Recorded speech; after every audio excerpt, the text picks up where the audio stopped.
What is the future of the United States grid? Well, it involves a decentralized management, AI, and lots of privately held microgrids. I had fun putting this article together. And when you sit back and take a look, we're looking at a transformation of the United States grid, and the fast moving Trump administration has taken a wrecking ball to take down the Obama era regulations and handicap placed on the grid managers. How this is going to shake out is we're still trying to figure this out. I want to give Secretary Chris Wright a shout out because he is addressing the issues as they are coming up.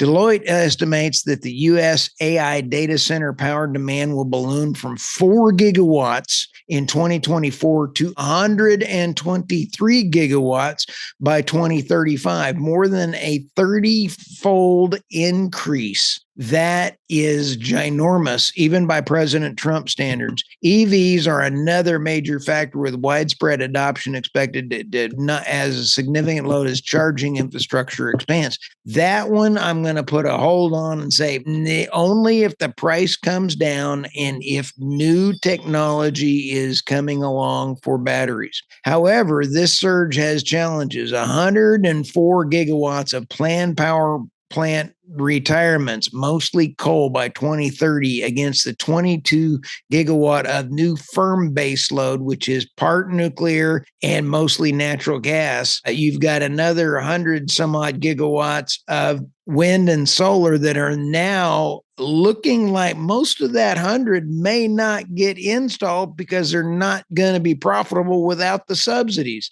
So we got us a gigawatt problem. Where's Christopher Lloyd when you need him? Because we were sitting there going, holy cow, 1721 gigawatts. Anyway, tech giants like, I don't have Michael to tell me to cut, and that was a horrible joke, but tech giants like Amazon, Google, Microsoft, and Meta are driving this trend with investments up to about 10 billion per facility to meet AI demands. Watch for this: decentralized grid management and a shift toward resilience. Here's what's going to happen. In the natural gas space, you have ERCOT, which is in the next story. We're going to go into that here in just a little bit. But you're going to see AI and data centers start fanning out and looking for natural gas plants that could be taken offline and they can be put behind a private meter for their data center only. Or they're going to find natural gas and then they're going to drop in their own generators and line them up. But you're going to need somebody that has definitely expertise in being able to redesign your microgrid. Call us if you've got that kind of a problem. Where investors can take advantage is huge. I'm watching NextEra Energy. I don't give investment advice, but I'll tell you what I'm looking at. GE Vernova, GEV, as well as Tesla. I'm looking at Tesla because they've got a new factory out here that they're looking at building battery in, I believe, the Detroit area. Pretty big from announcement out there. I believe Stanislav from Oil Price put that out. Outstanding article. So when we take a look, you're going to look at the new grid as decentralized, and you're going to have a lot of it, businesses putting their own power plants on there.